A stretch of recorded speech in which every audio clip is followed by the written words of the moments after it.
Hey, Viola Rolls here. Welcome back to Professor Layton and the Unwound Future. Yeah, whenever you start up a save file on here, it does a small recap of what you've played so far in case maybe you haven't played in a while, I guess. But yeah, we got a letter from Luke's future self that said to go to Midland Road, which we think is connected to the time machine demonstration from the week prior. And now we're on Midland bus stop. And we have this person right here by the bus stop, but we don't want to talk to them right yet because I have hit coins to find somewhere around here, I think. Now that's a nice looking car. I'm glad you think so. The schedule shows the buses run quite frequently. Okay, great. There might not be hint coins on this screen, but I'm going to check anyway. Something cooking. Fresh bread, chicken.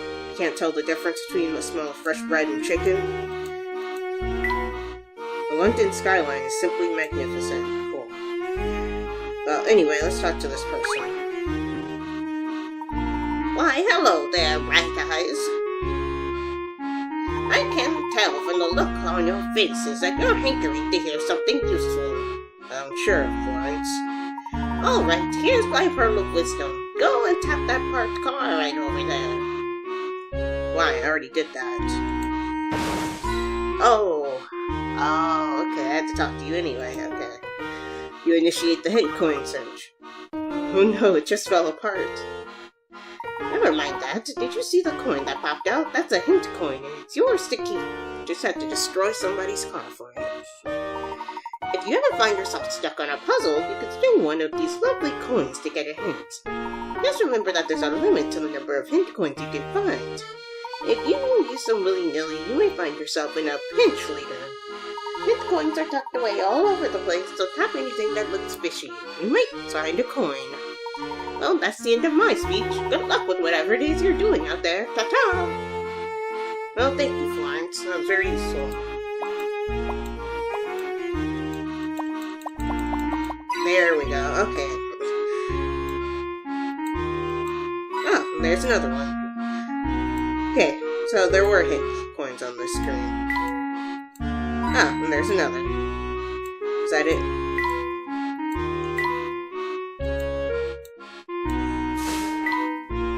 I didn't break it, it just fell apart, honestly. Okay, anyway, I don't think Florence has anything else for us, right? But what about the car? My, you have made quite a mess of things, haven't you? Now why did you go do a thing like that? Well, you told us to. You're the one who told me to tap it. Oh, did I now? I don't recall doing anything of the sort. God, Florence. Anyway, let's continue. I think I found all the hint coins on the screen. Say, Professor, how are we going to keep track of our progress? Yes. I suppose we could both use a refresher on that subject. Professor Layton's lessons. I like the, alliteration. The trunk. Even that's alliterative. To start, tap the icon located in the upper right corner of the bottom screen, which I've already done because I had to save earlier. This will open the trunk where you can access several useful options by tapping on their icons. This is the save option. Tap this to save your progress throughout the adventure. This is a puzzle index. This option allows you to review puzzles we found during the adventure. Puzzles you solved are marked with a check. Meanwhile, puzzles you found but have yet to solve are left blank. You can also replay any previously solved puzzle from this menu, which I mentioned earlier. However, in order to retry a puzzle you've yet to solve, you need to return to that puzzle's location. Finally, this is the journal. Tap the journal to review the events of the story. Well put, Professor. Thank you, Luke. I imagine we'll make good use of the trunk during our investigation. Most likely, but, speaking of which, I just want to see the puzzle index real quick. Okay, I've only done 2, but I just wanted to make sure I hadn't missed anything. Because it is possible to skip over, stuff. Anyway, no one seems to be in this corner shop right now. Again, apologies for my pointer being on screen. My video editor doesn't know how to record without also recording that. Okay, apparently that initiates a cutscene. None of the businesses around here seem to be open. Yes, many of them look like they open in the evening. Ah, okay. Ah, there's a hint coin. I got the feeling that there might have been one around here somewhere. Is there another one? No?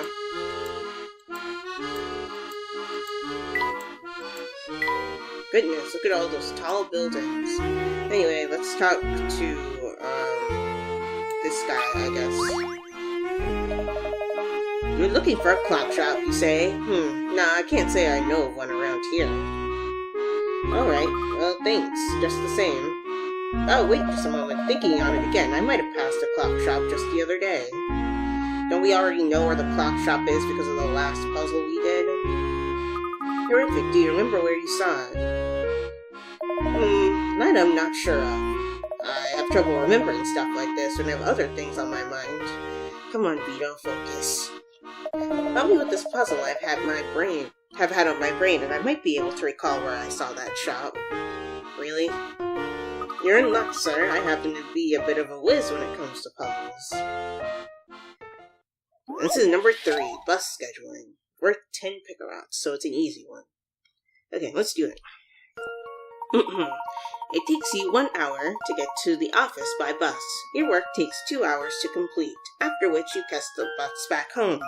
Based on the departure times listed below, which bus, A, B, C, D, or E, should you take to work in order to minimize the wait for a ride home?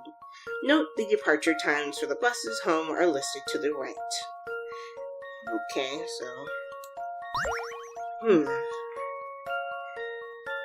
so, well, I guess let's just go down the options. Okay, so you leave at 4, which means you arrive to work at 5. I guess you don't have a specific time that you punch in for work in this puzzle. You work from 5 to 7, and then you would want to take the bus back at 7 to be back at home by 8, so that doesn't work because there's no 8 a.m. time on the right-hand side. So let's go down to 9 a.m. 9 a.m. you get to work at 10, you work until noon, so you would have to take a bus ride at noon to get back. That's also not a time listed, so that one's out of the question. Let's see, 2:30 p.m. you travel to work, you get to work at 3:30, work from 3:30 to 5:30. You want to take the 5:30 bus to get back home at 6:30. Again, doesn't work. 6, you take the bus into work, you get to work at 7, you work till 9, so you need to take the 9 o'clock bus back. It's not a time that's listed, so it doesn't work. Midnight, you get to work at 1, you work from 1 to 3. Okay, obviously I'm doing something wrong.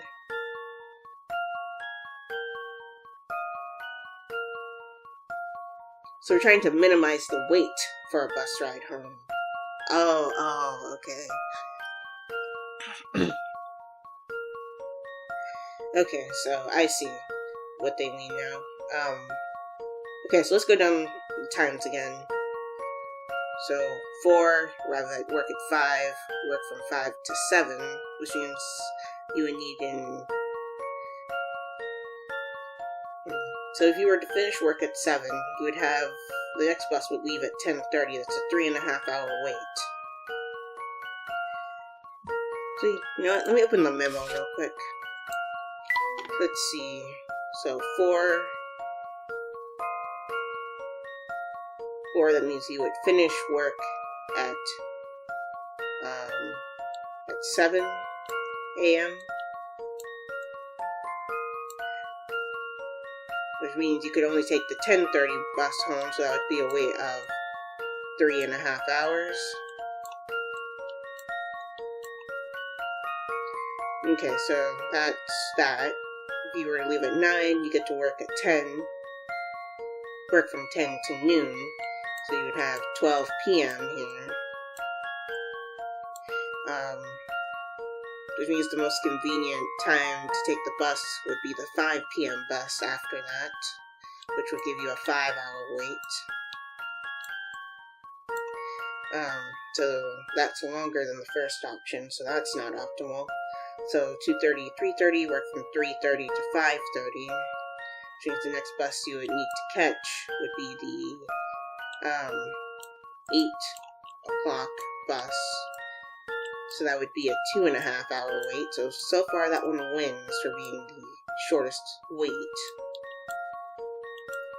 6, work till 7, work from 7 to 9, so you get off at 9. Which means the most convenient bus would be to take the one that leaves at midnight, so that'd be a 3-hour wait. So that's not useful. So let's see, from noon to 1, you work from 1 to 3 p.m. So the bus you would need to take would be the 5 p.m., so that's a 2-hour wait. So if I'm doing this correctly, it seems like E is the most optimal choice. I think.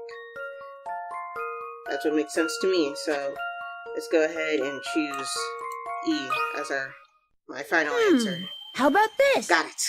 Nice. Phew, that's a relief. It sure is. I was really afraid that I was wrong. Righto. Taking bus E to work at midnight will result in the shortest wait for a ride. Your bus home leaves at 5 a.m. Nice. Cool. Hey, nice going, kid.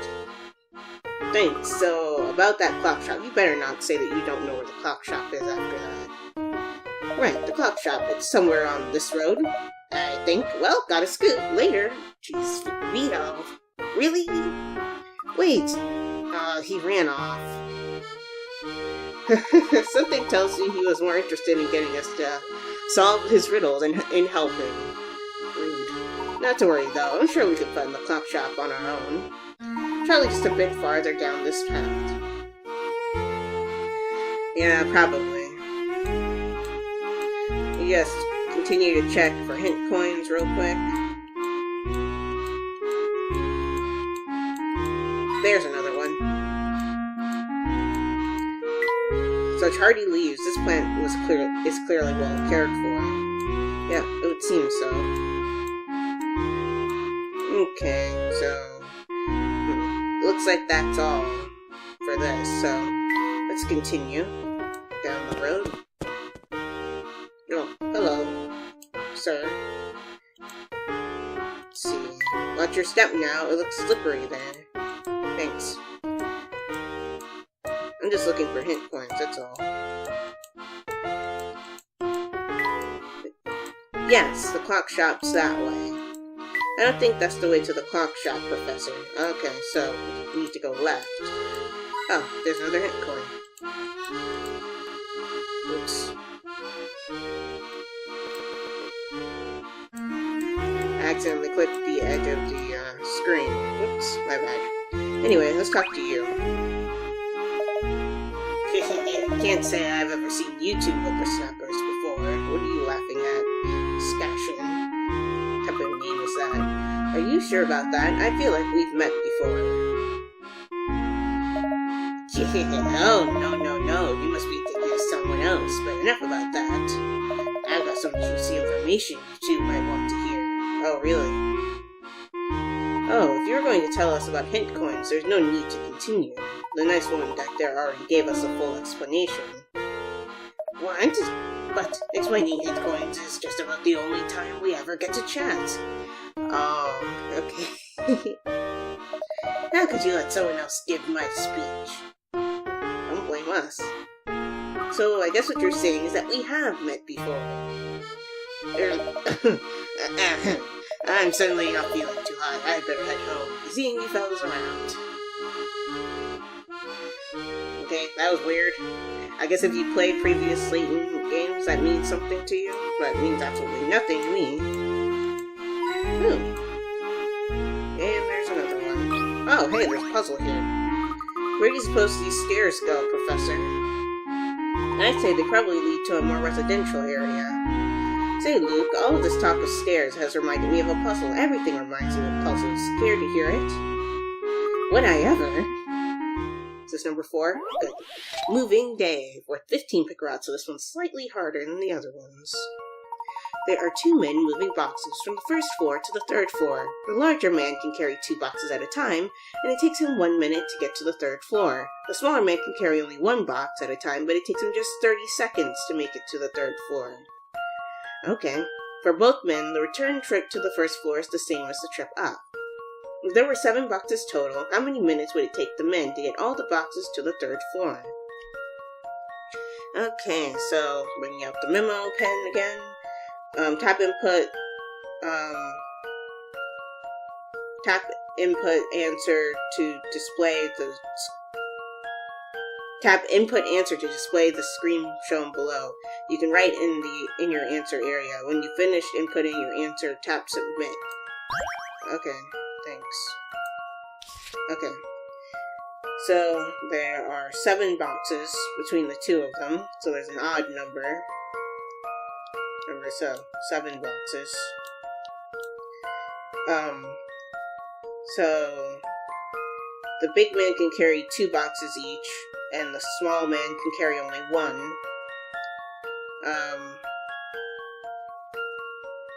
So I guess I have to figure out how they would divide the boxes between the 2 of them. So let's say that, so let's see. So the big man takes 2 of the boxes and he goes upstairs. It takes him 1 minute to get upstairs. Stairs, by the way, 1 minute. Well, he takes 1 box and it takes him only 30 seconds, or half a minute. So, in the time that it takes the big man to carry 2 boxes upstairs, it also takes the smaller man 2 boxes to bring them. Actually, no, it takes 1. Because remember, the time going up is the same as the time coming down. So, he takes 2 boxes up, that takes him a minute. So by the time he gets to the 3rd floor, he's already taken a box up and come back downstairs to grab another. So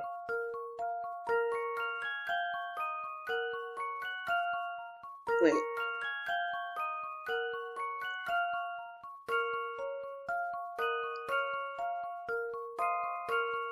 So the larger man comes back down, so it's been 2 minutes at this point to grab 2 more boxes.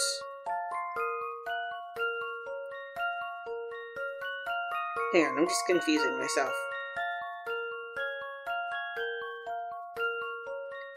Okay, there are 7 boxes. He takes 2, and he takes 1. They go upstairs. So that's 3 boxes already upstairs within the first minute.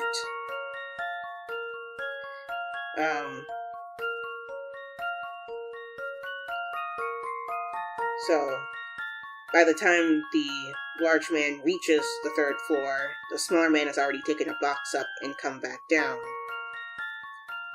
So, the big man comes down. The smaller man has already taken the 3rd box, the 2nd box he's taken, and taken it upstairs. So the box count is now 4 at the 2-minute mark. The larger man takes 2 of the boxes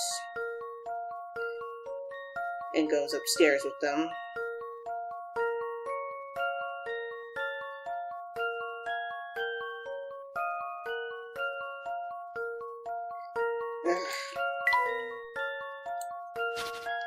Okay, so there are 7 boxes, right? So, each of them grabs their amount of boxes. He grabs 2, you grab 1, so that's 3 boxes upstairs within the first minute. I'm really struggling thinking of this problem for some reason. Okay, that would leave, once there are 3 boxes up here, that would leave 4 down here.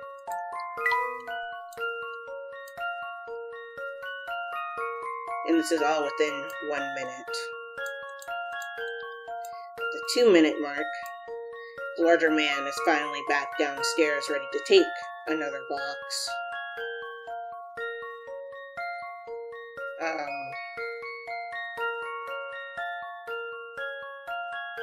And so is the smaller man as well.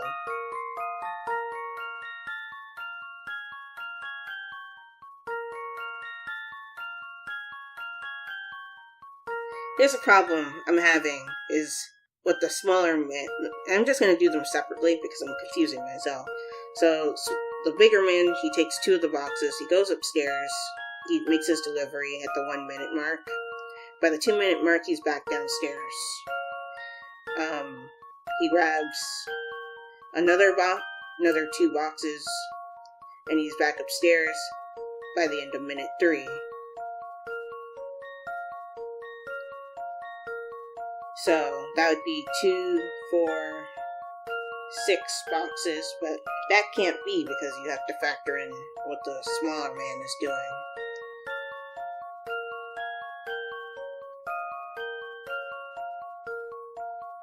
Within 1 minute, it takes 1 minute for him to bring a box up to the 3rd floor and go back downstairs. So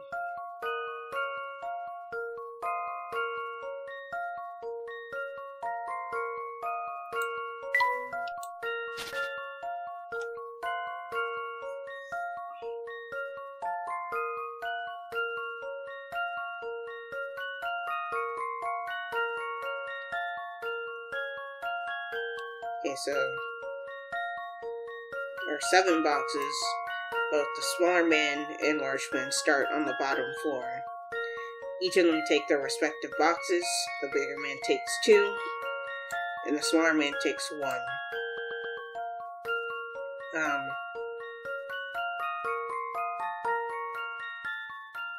They go upstairs. By the time the bigger man reaches the top floor with his set of boxes, 1 minute has passed, and the smaller man is already back on the bottom floor.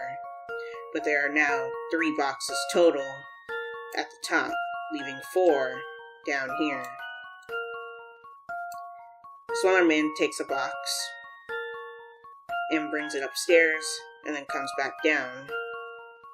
That's minute 2, and by this point, the larger man is finally back downstairs as well. So, by the 2-minute mark, they're both downstairs, and there are a total of 4 boxes upstairs now.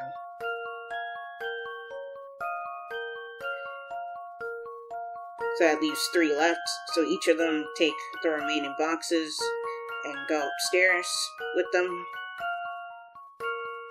So it take 3 minutes total, I think, if I've done my calculation correctly.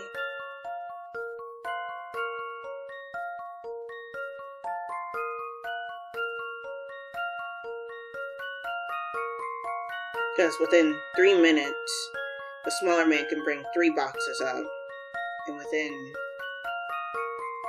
3 minutes, the bigger man can only bring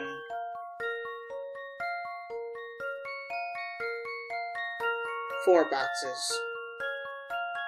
So, yeah, 3 minutes. That's my final answer. Input answer.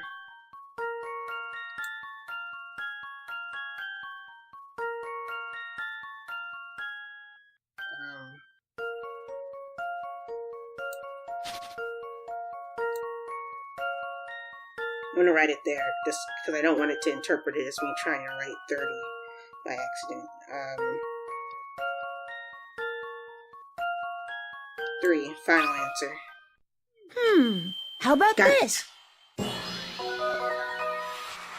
Phew, that's a relief.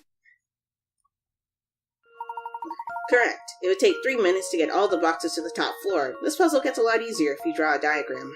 Oh, believe me, I tried.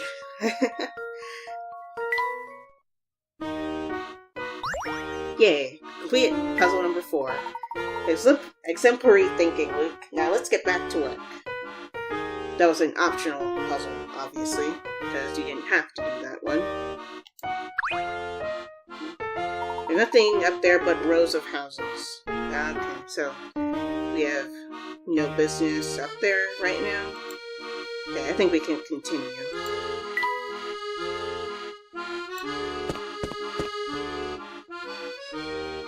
Okay, so there's a clock shop, but before we do that, I need to search for hint coins, of course.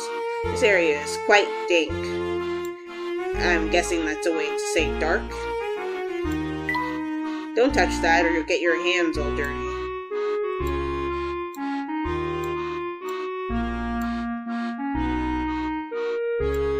Pretty obvious that this is the clock shop.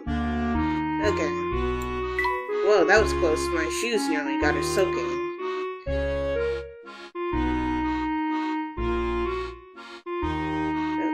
So,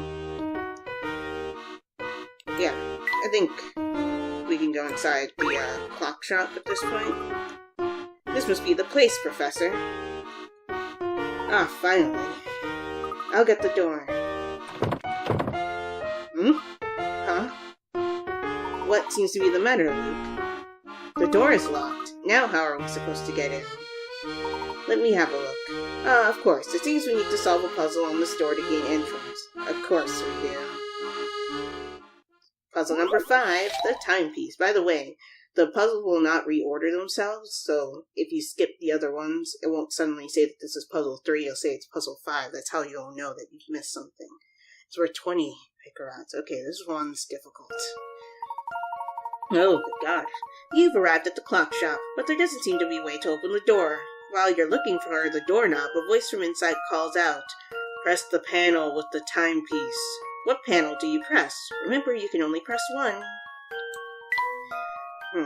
Tap the object you wish to submit. When your selection is highlighted, tap submit. The timepiece?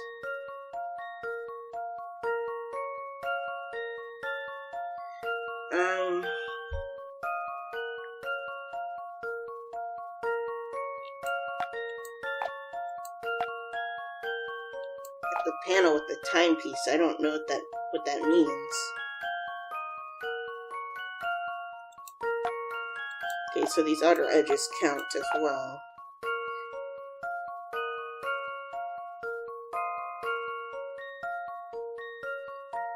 And no, that example that they showed in the instructions was not a hint. You'd actually have to use a hint coin for that.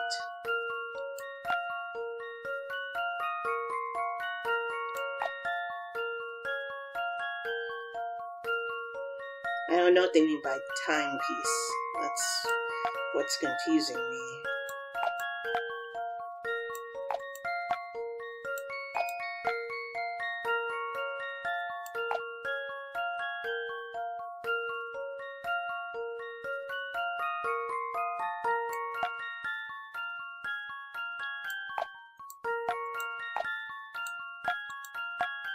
Oh, I can select more than one.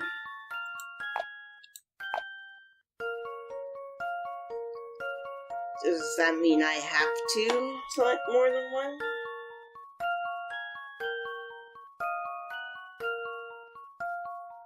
Because it says, remember you can only press one. Okay, so you can only, well, you can highlight more than one, it will be wrong. So, keep that in mind.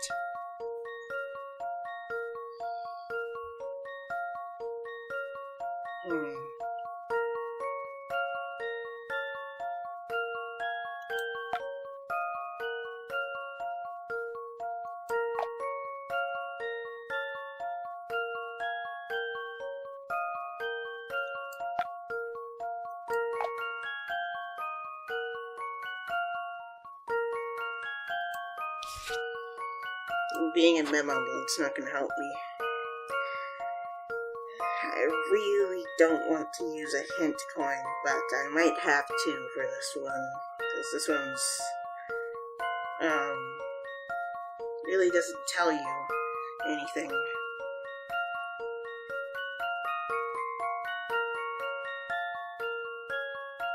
Okay, fine. I'll use one hint coin. I might as well show off how the hint coin works once. Unlock a new hint. Remember, each hint costs 1 hint coin. Sure.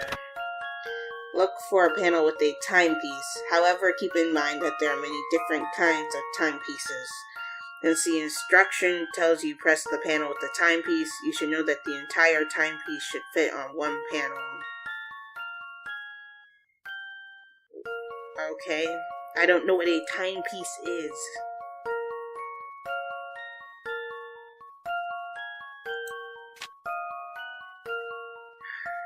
Fine, I'll use the second one. This will be the last one I use for this problem, as I really need a hint.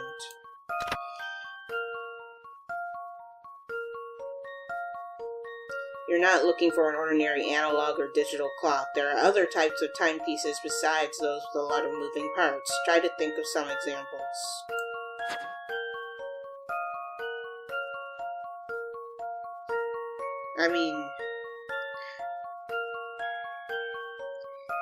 Hello there, hourglass. How about this?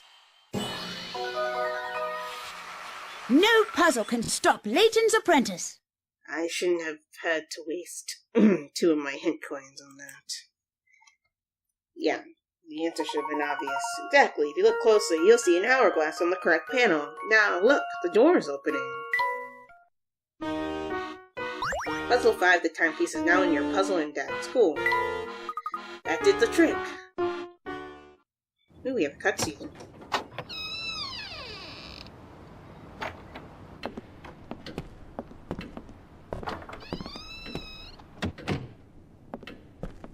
Why do they have to call it a timepiece, though? Couldn't they just say it said, like, look for the alternate way to tell time, but I guess that would have made it too easy.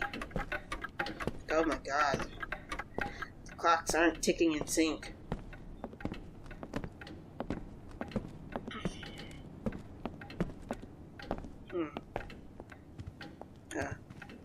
Hello.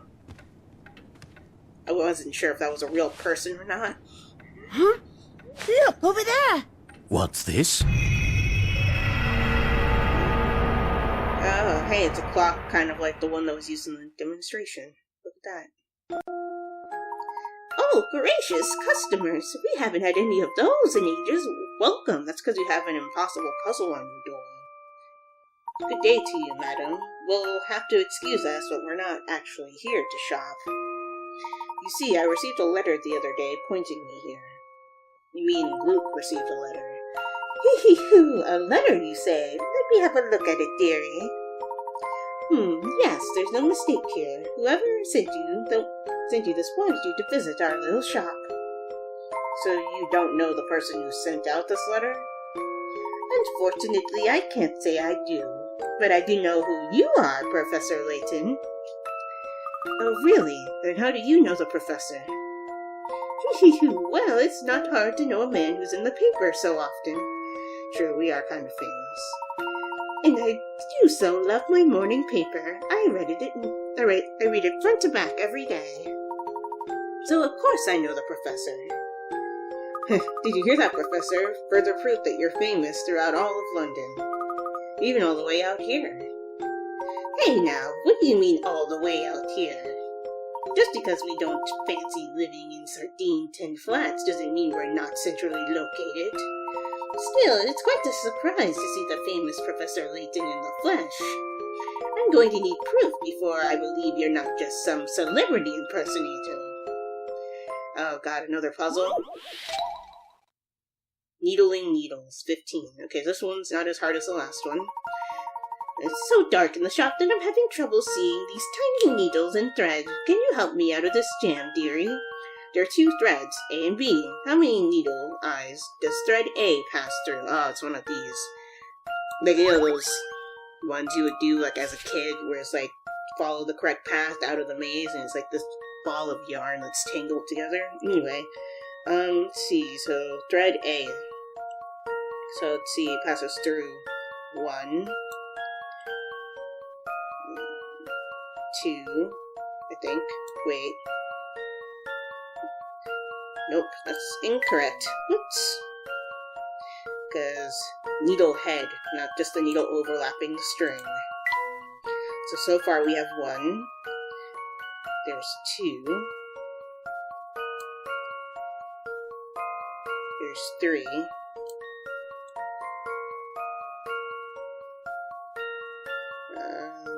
There's 4. There's 5. There's 6.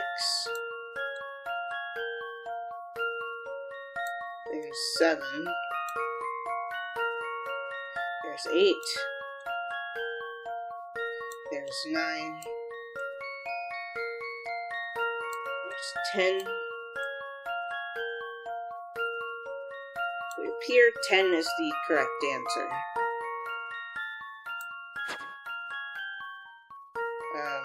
1, 2, 3, 4, just double checking, 5, 6, 7, 8.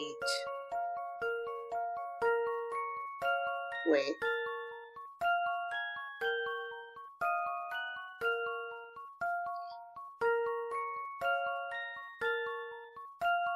I'm just gonna go with 10. I said 10, right? Yeah, I'm pretty sure I did. Input answer, 10.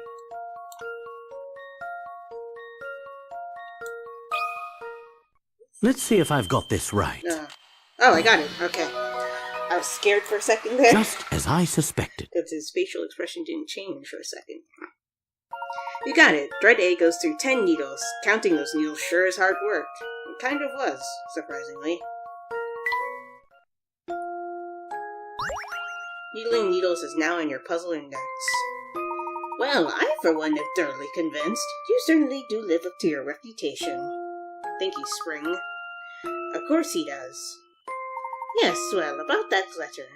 I can't say I've seen it before, but my husband might know something about it. He's out right now, but he should be back any minute. Why not look around the shop while you wait? Ooh, does that mean more hint coins?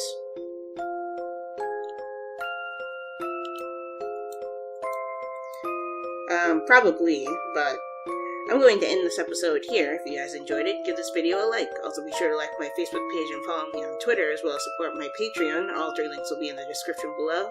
And subscribe for more. And if you are subscribed or any subscribe right now, be sure to hit that bell icon to get notified of when I upload videos. This is Viola Rules, signing off.